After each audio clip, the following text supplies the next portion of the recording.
Welcome back to AdBits. I'm Alex Grossman.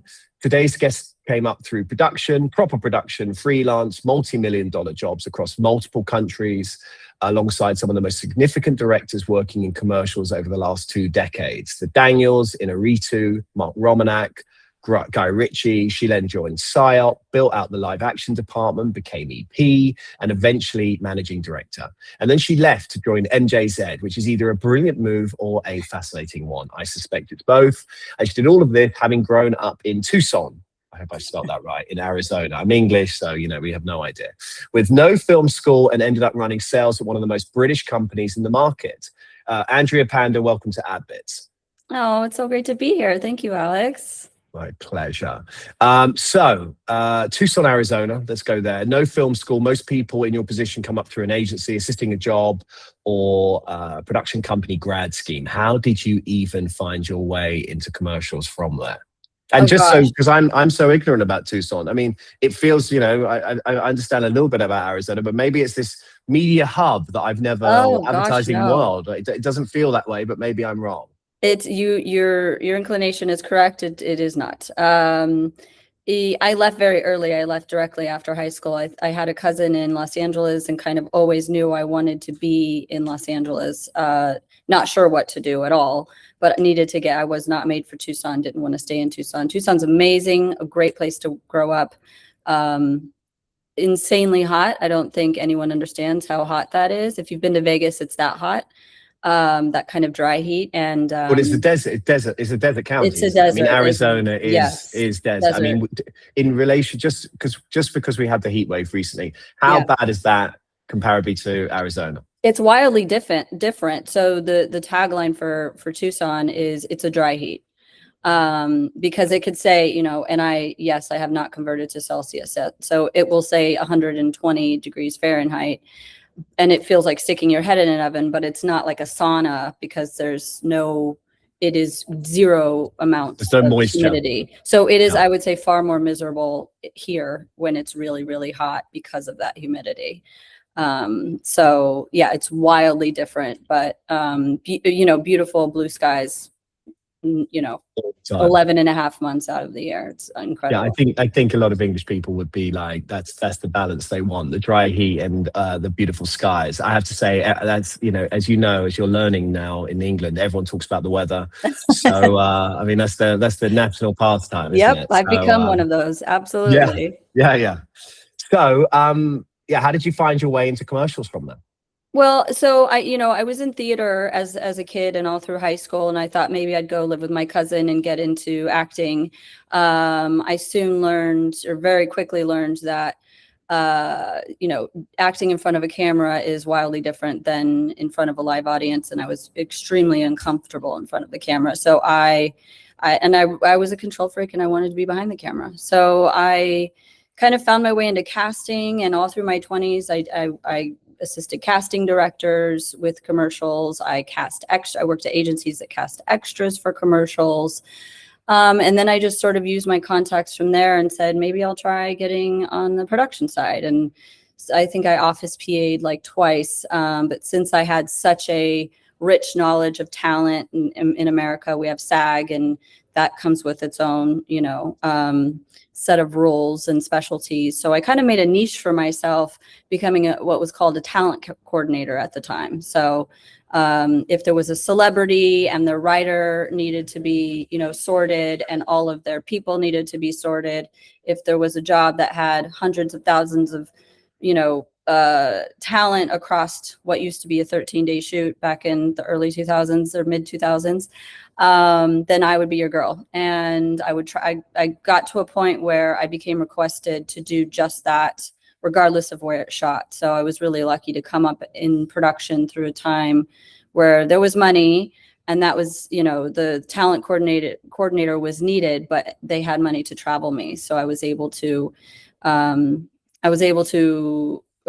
travel around the world doing this talent coordinating, working with incredible directors, but also got a chance to be closer to the agency and the creative and the director in a role like that. I wasn't on set, or stuck in the office. I was in the casting room. I was with the talent. I So it gave me a really unique opportunity to see creative very early on in my career. And then I just sort of climbed from there to production manager for a long time and producer, and then eventually went staff. I think for me, casting is the most important element of any project.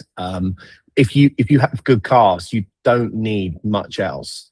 Yes. And to be able to be there, immediately as you were saying all this stuff, I was just imagining it. And, to be there, to be able to see how directors, brilliant directors who are unable to speak to cast or, speak to talent, and see how multiple and different directors do different, how they work, and how great directors are able to get the talent to relax, to work with them. There's some directors it's a real skill, and it's a really, really interesting way of seeing how it works, because again, it's all about the talent. It's all about the casting. It really is. Get that right. Yeah, they can carry it, and it's some, the script or and especially in commercials, I think, because you have such a short amount of time to tell a story, or to even learn who a character is, and their face can just say so much. So I think, faces go a long way in commercials. And a lot of the directors I worked with really gravitated towards real people casting and talk about getting a performance out of them, but they really let their natural, charisma, they saw something in them. And we would travel different cities around America, and they'd pick people off the streets. It was incredible, and really get something beautiful out of them. So it was very cool to watch, and I agree. Yeah, it's a really, really cool way. I've got casting director friends, and they're just much more interesting. Not much more, but they are an interesting crowd, because they have to speak to real people all the time. They have to be on the case all the time. They're constantly working, because everywhere they're looking, they're like, would you be interested in being in this? Right. Or, yeah. They're recruiting, and you just have to deal with people all the time. So yeah, there's some really eccentric, fun, interesting people. It's definitely a really fun, interesting side to the business that isn't spoken about enough, but it's the lifeblood in lots of ways. As I said, if you get the right cast, you don't need much else 100% around it. It's so interesting. Anyway, so nearly a decade freelance, working across some of the best known service companies in the business, alongside the Daniels, Iñárritu, Romanek, Guy Ritchie. That's not a normal freelance career. That's a run of like the best jobs in the industries back to back. Yeah. Well, just to add to that, what was actually different about the freelance years versus being in-house somewhere? I mean, there's all the fear of that, when you finish jobs and stuff, and what's going on next. Was it just that natural progression of like, I'm over freelancing, I want to stay in a place for a bit? I mean, what happened?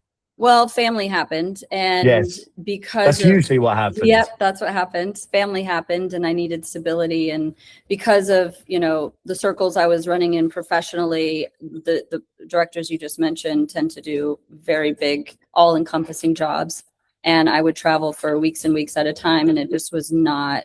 I wasn't in the tabletop food freelance circle shooting in LA nonstop. So it just became very apparent I needed a more, I would say 9 to 5, but that doesn't exist in production, but less of an all-encompassing 24/7. When you're on a job, that's all it can be type role. So, but I never thought I would go staff. I was freelance till I die. I loved it. You would get to the end of a job and start to have that mini freak out, and then the next job would come, and they just did.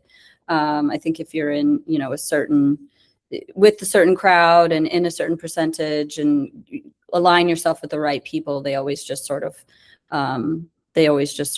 But yeah, I had to give that up and go staff. And that was a huge transition, very big change for me. But an interesting and necessary one. Did you fight it? I mean, how it's so easy. It's so difficult when you're in-house. Not difficult, but it's so different, because there's different sensibilities of a day-to-day and all of those things. So how did you fight it? Did it take you time to settle in? It took me time to settle in. I mean, freelance production is very ad hoc. You find what works for you. There's no one telling you what systems you need to have in place outside of the production saying, you know, this is how these are our rules, but you know, what CRMs you're using, what email you're using, it's all yours and what works for you. So I had found, you know, between the mail system I was using and the filing system I was using and the document, you know, system I was using, I've been using that for years and years with my team, job to job, and then come somewhere where they say you have to use this email system and this filing system. And yes, that was so, as a bit of, you know, I think anyone in production is a bit of a control freak because they're organized, and that was a mind meld for a while. And I just had, yeah, it was a learning curve. And then there's, you know, HR and operations and all these things in place. And I did fight it a bit. Can I just use my regular email? I can't work this way. So it was, yeah, it taught me a lot very quickly, but to answer your question, I definitely fought it for a little bit. It was hard not to. Yeah. And it's just because it's so unusual. I mean, is there any fun stories from that time you can share that you think, or what's the I mean, there's so many, obviously, but I can imagine. But, you know, like, what, okay, or just sort of what are the biggest differences? I mean, it's so obvious, but what were the biggest things that you took away from both of those experiences? I mean, you know, I wasn't going to ask the question, but it's you know, I mean, I have asked the question. I mean, what else is there? What else would you say there was apart from systems and the controlling and those elements? I think that I had become so accustomed to a insane workflow that my capacity was much greater than someone who came up in staff. And that's not a good thing or a bad thing, you know. It just was, and I felt that I could take on a lot more than kind of your average person coming up through staff, because you know, in production, you have a very short amount of time to do a large number of things.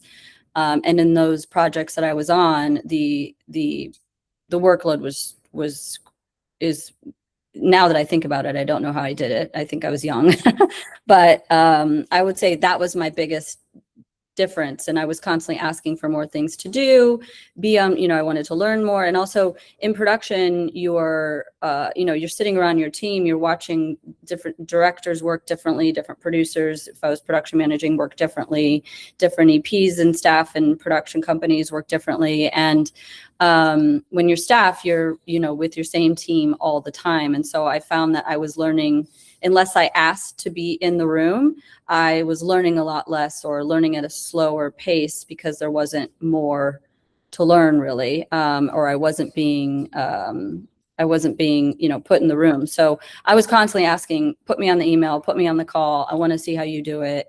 I want to see how you answer this. There's bigger strategy around it. So I tried to like look for more exciting things. Yeah.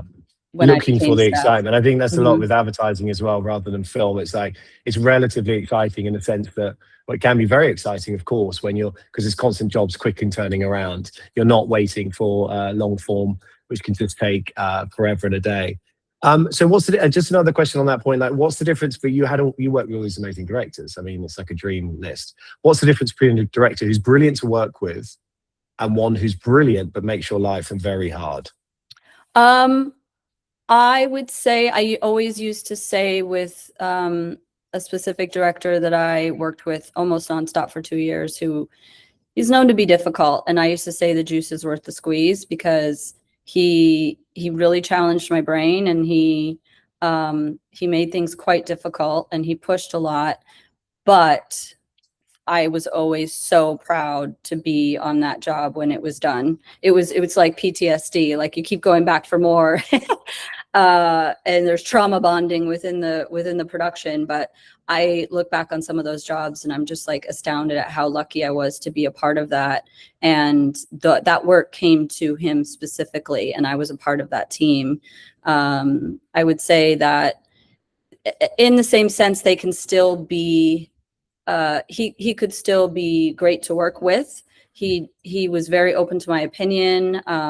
You know, he was open to hearing females' opinions, which in that time was not, you know, as prevalent as it is now. And I admired that, but yes, he could be a diva, and that came with it. I have worked on the other end where, you know, someone who makes amazing work made my life a living hell. And I only did that once because there was a lack of respect there, I think, after I saw how the crew was treated and things like that. And, you know, you kind of have to create your own boundaries when you're working at that level. And I tried to do that as best possible. Like, oh, I didn't feel so good coming off of that. Yes, the work was good, but I'm not proud to be associated, so I'm just going to distance myself. So there is a difference, and you can kind of at that level pick up on it right away. I totally understand what you're saying, and that sort of mentality and attitude was very prevalent for a long time. But surprisingly, with the change in the market and the different jobs, you know, people aren't getting those jobs. That personality trait doesn't work anymore. 100%. But at the same time, it's interesting. A lot of people I speak to, and I think we all agree on this, that you've got to push back. You've got the challenges are what makes the great work sometimes, whether it's personality or vision. And it's a constant fight to get that, to get the balance right. And it's interesting. Yeah, I came up under a really amazing mentor, producer that I worked under when I was coordinating and then production managing, and I would watch him, you know, challenge the director or tell the director, you know, this is not going to work. And if the director insisted, he would just let him make his own mistakes, and then we could move on, and he would learn and say, okay, yeah, he was right. And I just sort of watched that from afar, how well he massaged that relationship, and let the director do their thing, stepped in when he needed to, and if they were persistent, then okay, this is your work, so you can make that mistake, and then that mistake wouldn't be made again. So I was lucky enough to sort of see that firsthand for many years early in my career. I think having someone like that who you learn from, who's pushing back rather than just enabling, is, I don't think, I can't imagine there being anything better. There's so many people who just enable and are just crushed by the experience. And when you're young, you need to, you know, being taught that is everything in our world, because there is time to push back. And there is also being taught how to manage expectations is the key, because you are meant to deliver a job. You are meant to deliver the vision. You're meant to protect the creative. And that's a very challenging environment. It's good to be taught that. Okay, so next we're going to talk about Psyop. 2019, joined Psyop as head of production for live action, rises to EP. Sounds very grand. And then managing director of live action and VFX by 2025. That's not a job change. That's building an entire department. What did that actually take?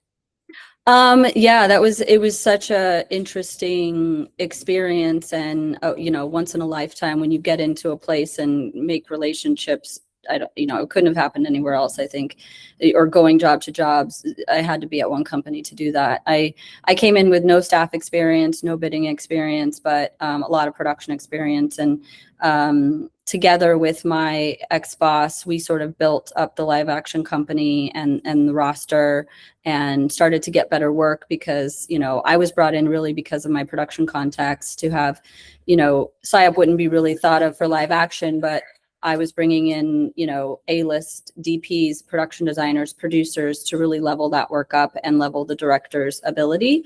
And then, yeah, my EP was promoted to MD. I was promoted to EP. And very soon after that, less than a year, he got a really great opportunity and left.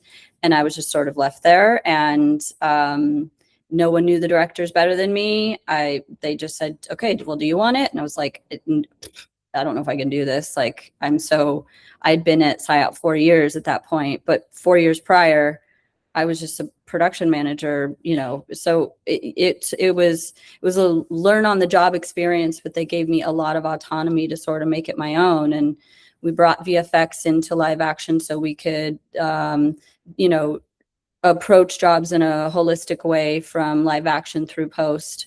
I learned a lot about the post side, managed a, you know, team with multi different facets of abilities, from VFX artists to heads of production of live action, and just built a tight little team. And I just got to run it the way I wanted to, and together with the directors. Yeah, I think just because of how much autonomy Psyop gave me, it became successful very, very quickly. I was able to run my production and VFX team like I used to run my production team in Freelance, and we were a well-oiled machine. And yeah, it was a steep learning curve, but I was, I've always been up for the challenge. I was never going to say no.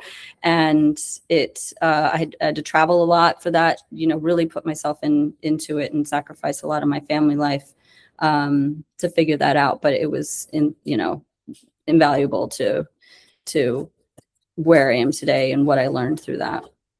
It's interesting as well. You mentioned you had to sacrifice the time, and people don't realize how all-encompassing our worlds can be in production, and how, especially when you're coming up, everything's secondary to the job and production. It's very different to a lot of other industries where people leave at a certain time and then they go. It's a completely different world. I think it's getting better, the work-life balance, but it's very good that you're aware of the sacrifices, and then you can measure your outcomes in a better way. I think it's much more healthy. Yeah, I think you have to do that and know a time to. I knew that year was pivotal in me doing that and growing the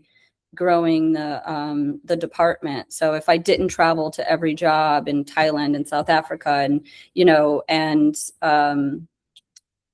and get that FaceTime with the agency and the client and the director, and hands-on approach, with the producer, I would not have learned as much as I did. I would not have, there's so many experiences that I got from that, but I knew I only needed, if I could just do this for a year to really grow this department, then maybe I'll be able to hire someone else to do this travel or do more of the travel, and we could split it, but I got to put in the time now. And, thank goodness my husband was very forgiving with that, and took care of our son many weeks out of the month, every month. But it was something that was necessary.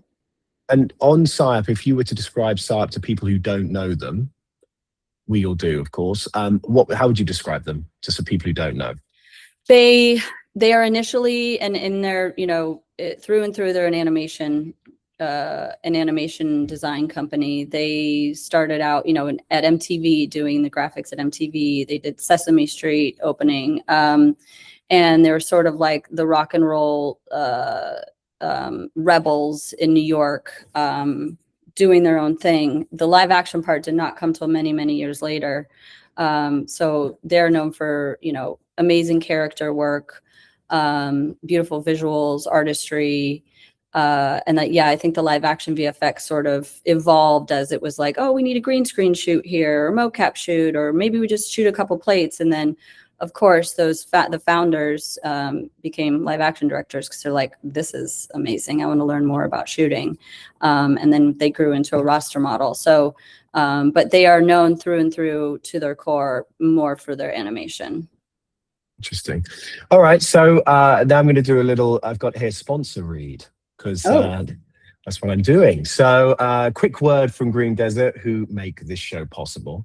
Sounds so funny. That's when I read it out. Green Desert is my company. We give UK agencies, brands, and production companies a direct route into trusted service production across Europe and Latin America. That's 2.0 Film, that's Grandma, that's Sparrow Films, that's Tickle Film, and recently Habitant Productions. One call, one relationship, and I've got the right partner on the ground. I built it around people I'd actually want on a shoot, because I think that's the only filter that matters. I'm all about repeat business as well, so when you're good, because there's a lot of amazing people out there. So yeah, and that's Green Desert. So if you've got a bid, give us a call. Right, moving on. So the left turn, leaving the MD chair I've got here. You left the top job at Psyop, not for another MD role, for a sales seat at MJZ. That's the move nobody in your position makes voluntarily. What was actually going on? Now, I know we've spoke about this away from this interview. If you could just talk about that. Yeah, so my husband's from here. Like I said, we have family. His family's here. They're very helpful. We were kind of at just a pivotal time in our personal life of always talking about coming here and moving here and trying it out with our son, and you know, seeing what his education difference would be here as well, and having that family support. And I think I was at a time in Psyop where I grew it to all it could, you know, I took it as far as it could go. I was ready for a change. And yeah, we just decided, let's go. So my husband was starting his own separate little company, and I had a few contacts out here, but to be honest, didn't have a job when I first moved out here. I just met with as many people as possible. So being in a new market, sales is the best way to, you know, jumpstart those contacts. So MD to sales totally makes no sense, but it has helped me in sales, that MD experience, in, you know, what jobs are feasible and who should get what and things of that nature. But being in sales as an American new to this market has been, you know, absolutely priceless and needed for building up my network. So yeah, it was really just a jump of faith, and had nothing to do with work, believe it or not. And just on that point about Psyop, was there a specific moment you knew Psyop had run its course for you? Or was it simply just a fact of timings with family and work? Or had it come to a point and then you were like, well, maybe now's the time? Or what was it? Yeah, I think, you know, I think with any company you're at for that long, you see many iterations of the company. I had been able to roll with many of those iterations, and the new iteration was just going in a direction that I didn't see myself fit for. And there were talks of maybe, you know, I should expand into the UK with Psyop, and it wasn't met with a lot of openness, and I, you know, thought maybe then that's the right thing to do. And it's, you know, I think I've taken it as far as I can take it in the direction that I liked it to be going. So it was all amicable and fine, but it just had hit that point where I was ready for a change.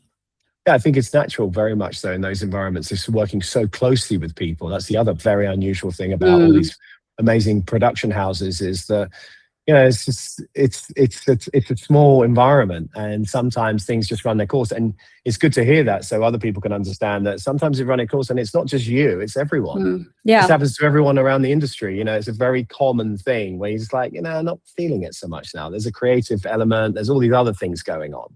So no, it's good to hear. And then moving on again, what are you actually selling now? Like, head of sales at MJZ, what's the actual pitch right now? What are you telling agencies that make them pick the roster over the other big names? I think the biggest thing for us is obviously it's a legacy brand with legacy talent that doesn't need to be sold. But our experience with that sort of level of production is bar none. So high level, high stress, high stakes. You have a new client. You know, our production side is very, very strong, very experienced, very leadership and senior heavy. And then I think also that we have impeccable taste. You could tell from the roster. I would say my biggest sell at the moment is some of our more mid-tier directors, because you don't have to sell someone like Spike. He sells himself. But we have other people on the roster, and I think just you know, showing clients that there's other talent out there and new talent, and we have the taste, you know, and that has shown. So trust that taste, sort of. That I would say that's the biggest sell, along with a high-end production. Yeah, I mean, you guys have done everything, and I mean, MJZ is just it's a big name for a reason. And this thing, I think, is something that's going to pervade. Is going to carry on through. It doesn't matter what technology you're using or whatever there is. Taste is the key, I think, that we're going to be finding the whole way through. You've posted publicly that new directors don't need someone to take a risk on them. They're already talented.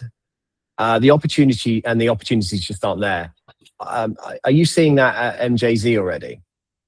Yeah, unfortunately, I think you know, that's become my new favorite word, is opportunity. Just the lack of opportunity for directors that even already have a reel and are very talented, but because they don't have a household name, you know, I am finding frequently here, and you know, I did outside of MJZ as well, MJZ, that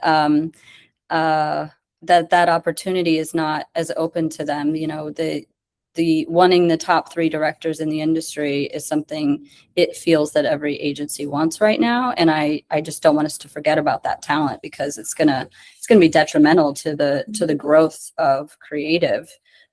So opportunity, just give them an opportunity. You have 3 slots. It doesn't have to be, you know, 3 household names. Maybe one of those slots can be someone who you see something in, and you can be the one who discovered them. I think it's just, let's not forget about that possibility.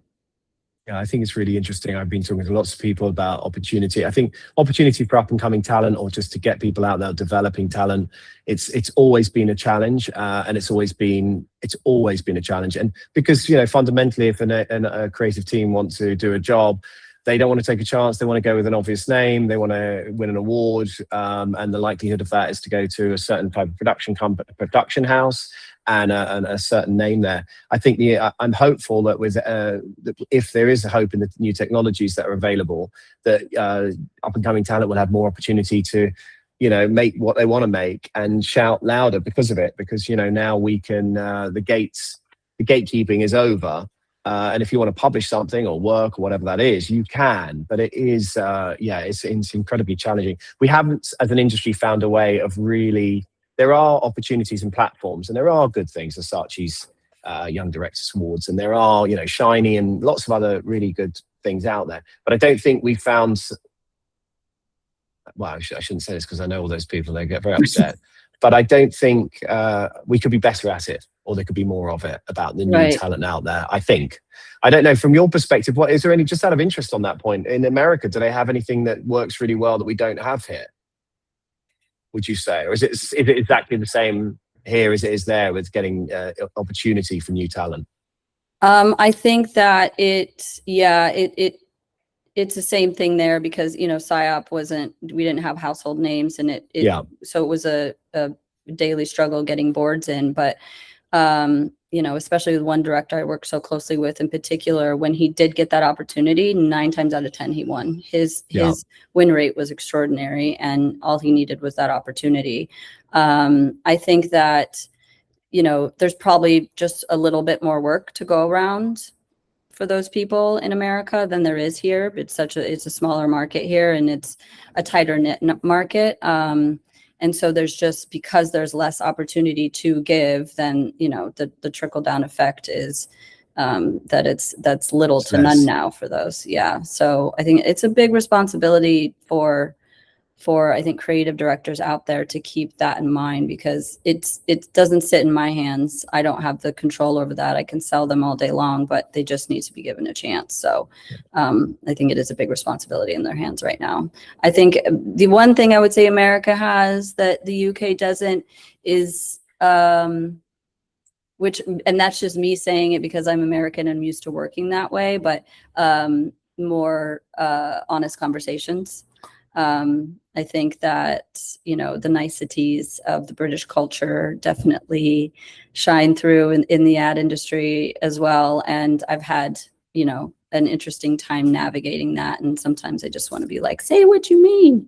So, you know, I've gotten far in my career being honest and transparent, and transparency is extremely key, especially in the production to agency relationship. And I would love to just see more of that here. Yeah, I think even if you're English, you're just so used to it, you switch off from it, so it's just the norm. But I think transparency in every area of our lives is work and home is everything's, that's so key. But I don't know whether we're gonna. Yeah, honest conversations about reality are very challenging in the ad world. Who knew? And then, you know, and then I want to ask, you know, I'm fascinated being an American, right? Running sales at this, you know, brilliant company. what has actually surprised you? Not the obvious stuff, but what's the thing that nobody warned you about? I mean, is it the niceties? Is it as obvious as that? And the lack of transparency? Or what would you say? What are the top three things that you've been surprised by? Because I just came back from Cannes, and the Americans, one of the things I found out about Americans, which I didn't know, was this one-upmanship that's been going on. Not yourself, of course, but there seems to be a big one-upmanship going on in Cannes at the moment, or was going on in Cannes. And I was like, really? They're not really like that. And they are. You can never generalize, of course, but there seemed to be a lot going on. Maybe it's the tech bros coming through, I'm not sure, but there felt like there was a whole one-upmanship going on. What would you say from your perspective about living in London? And what's the score with the ad industry? Are we, is it a little village? I think sometimes it feels like that to me. It can feel like that, but in the best, most friendly way. I really admire the UK way of doing it here in person, and it being more about friendship and relationship than it being about work. Like I have had to learn how to sell here, even though I did my own version of it at Psyop because I was an MD and that just comes with sales.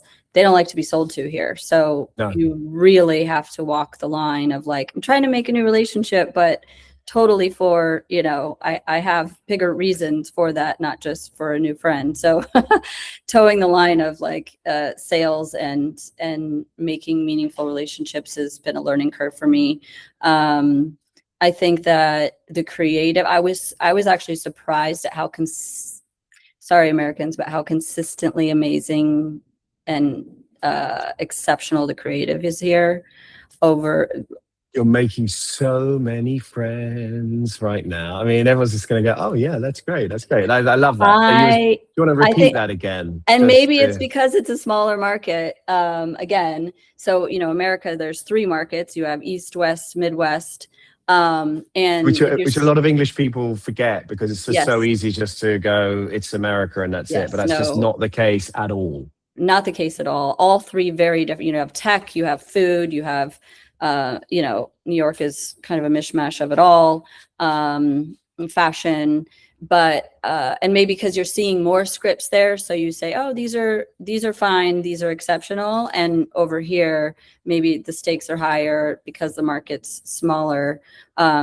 It's like almost every single script is pretty exceptional, I find, and just more attention to craft and nuance, and it's. And I don't think that's a secret. I think I wasn't warned of it, but they've always said, the UK has amazing creative. And I would say that's 100% true. I've been really, my film geek, has really come out just reading these scripts, just like loving it. So I really enjoyed that. US definitely has amazing creative. Again, I'll chalk it up to sheer volume.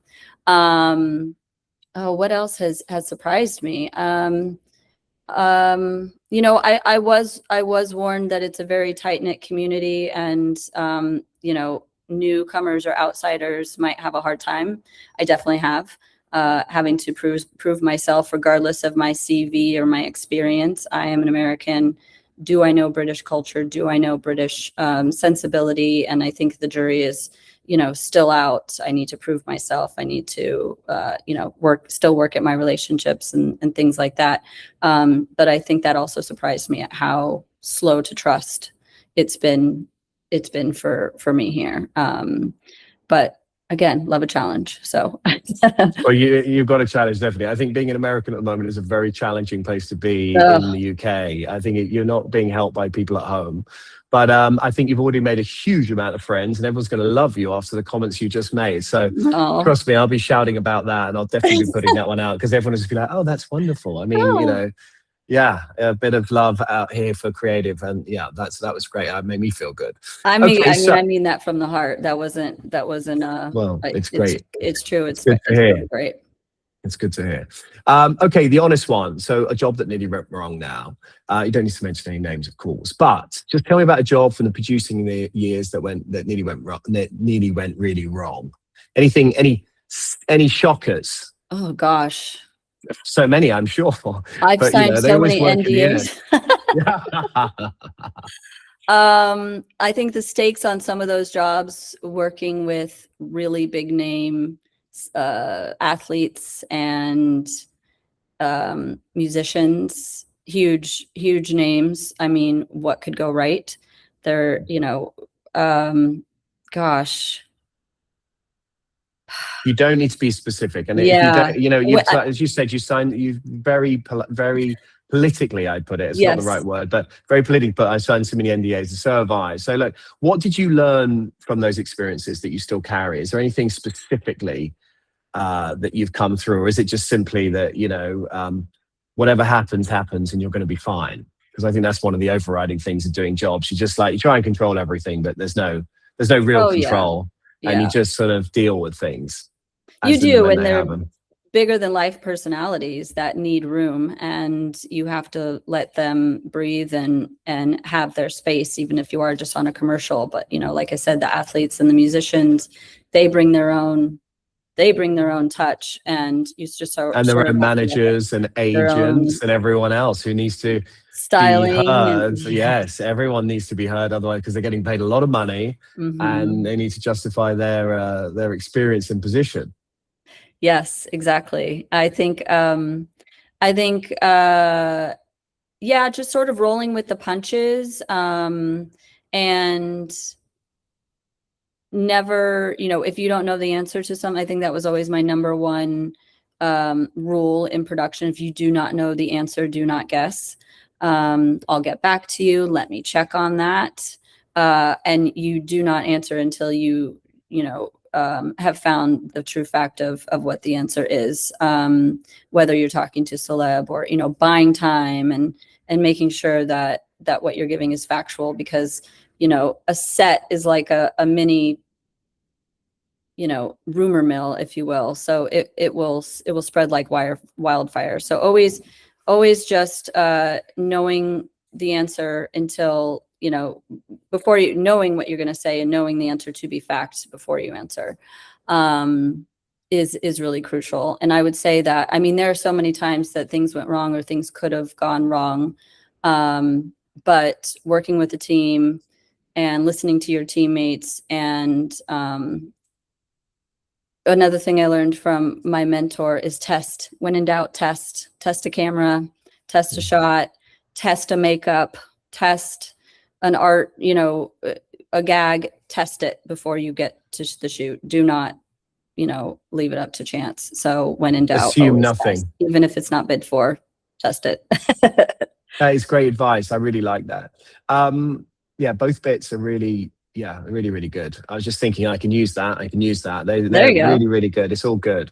So look, if you could go back and tell yourself something on your first day as a freelance producer, this is the last thing now, what would it be?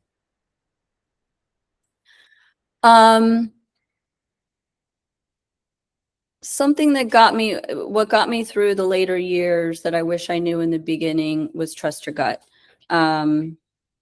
That if you have the right instincts, you'll go far. Just trust your gut. Don't doubt yourself. And I think I would maybe slow down a bit and observe more instead of, I was very eager. I'm still an eager person, but I like to be in the room. I like to be involved, but observe, patience, breathe. You can always learn from someone, and just sit back and observe before you take that next step or take that role. There's no handbook in production. You're literally learning from the people you're surrounded with. So surround yourself with the right people. Which I think I did, but also sometimes didn't, and learn that later. So I would say that's important. Excellent. Listen, I love this. This was really good. Thanks so much for coming on. And just reading out the last bit. So AdBits is supported by Green Desert, trusted service production across Europe and Latin America. One call, and I basically can hook you up with all who I believe are the best service companies across Europe and Latin America. They're all fun as well. We're talking about making production fun again. I think I may have mentioned this, but I really, really believe it. Everyone's having a tough time at the moment. And all I remember was growing up in it, everything was a lot more fun. There was a lot more work, I agree to that, but I think we all need to be reminded of how fun sometimes our jobs can be. and sort of, share the love in a way. Oh, I agree. I'm obsessed with being on set. I love to win a job, but I love to be on set. I like to be with crew. I like to watch it all come together. It is my happy place, and it will always be fun. 16-hour, 20-hour day, still fun. Yeah, so I agree. Completely.